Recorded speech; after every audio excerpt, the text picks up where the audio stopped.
So we start with Akira and Saki arriving at the dock. Now, this dock is less picturesque waterfront and more abandoned industrial wasteland. Hey, brother or sister, listen, if you're here, you're one of the first on this channel. That's incredible. Credible.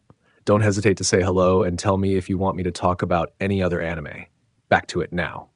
The area looks like it's been hit by a disaster movie budget cut. Seriously, where's the crew? Where's the life?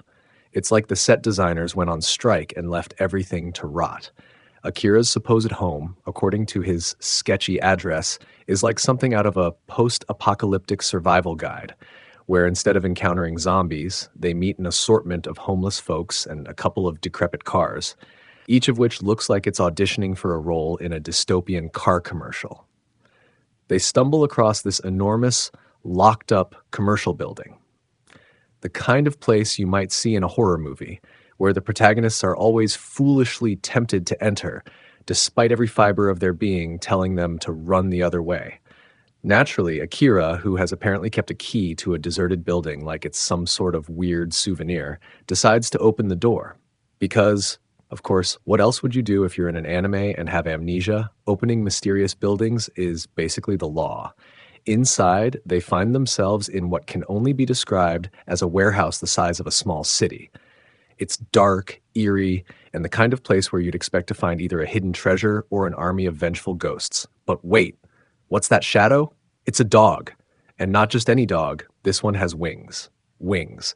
Because, in the world of Eden of the East, winged dogs are apparently a thing.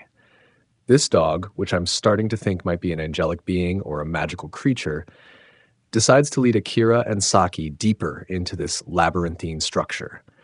If I were them, I'd be questioning why this mall is both a lost paradise and a source of existential dread.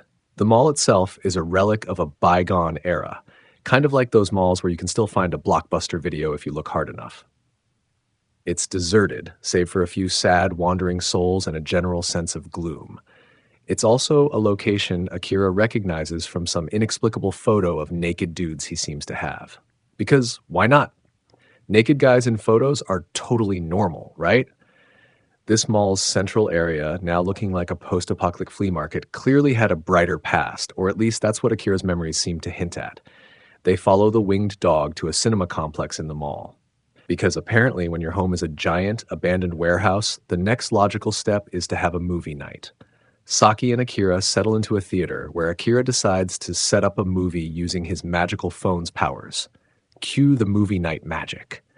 It's like Akira is hosting a VIP screening for Saki, but instead of free popcorn and soda, it's all about the mysteries and underlying tensions of the Eden of the East universe. Now, Kondou shows up.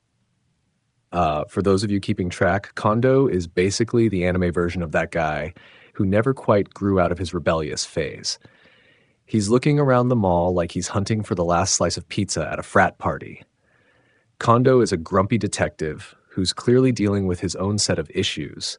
He's suspicious of Akira, believing he's behind the disappearance of Neats, which is a real twist considering he's the one who gets all beat up and stuff. Kondou's vendetta against Akira is as personal as it is misguided, with the added bonus of being thoroughly dramatic. In a scene straight out of a low-budget thriller, Kondou confronts Akira in the projection room. It's like watching a showdown between a has-been action star and a guy with amnesia trying to piece together his life. Kondou's motivation? To get Akira's phone and the stacks of cash it's holding, because nothing screams villain like wanting to rob someone while a movie plays in the background.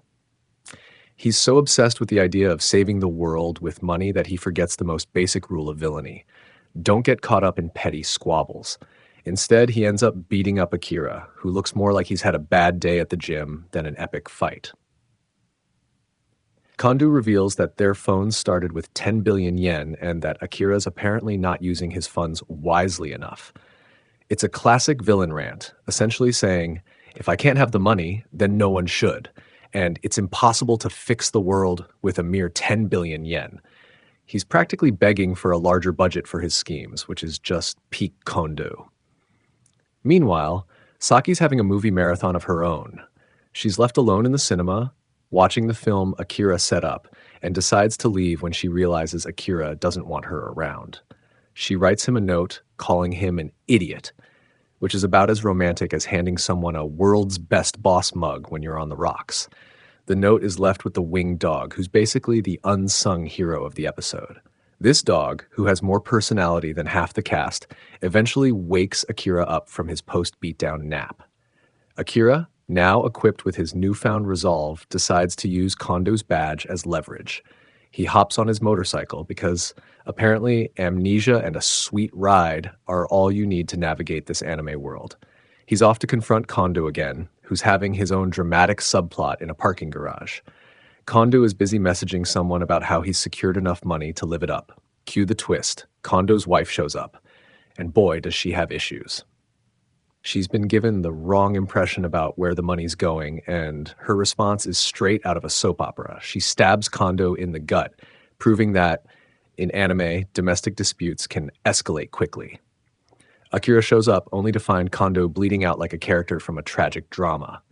He offers to call an ambulance, but Kondou, in his last dramatic breaths, shares some cryptic information about Selakao, phones, and the dreaded supporter. It's like he's giving Akira the final pieces of a puzzle that's still missing 100 pieces. He tells Akira that the Selakao are part of a twisted game and suggests using the information to find others like him. Just as Akira is processing this, the police sirens wail in the background, signaling that even the cops are getting involved in this mess. So, what do we learn from all this? If you're expecting to get straightforward answers or satisfying resolutions, you're in the wrong anime. Instead, you get a wild ride through confusion, cryptic advice, and a winged dog that's somehow the least weird thing in the episode.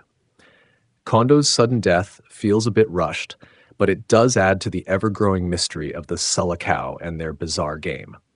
The episode leaves us with more questions than answers, proving once again that Eden of the East is here to keep us guessing and, hopefully, entertained.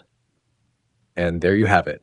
Another episode of Eden of the East that's packed with drama, intrigue, and a winged dog that's probably going to haunt my dreams.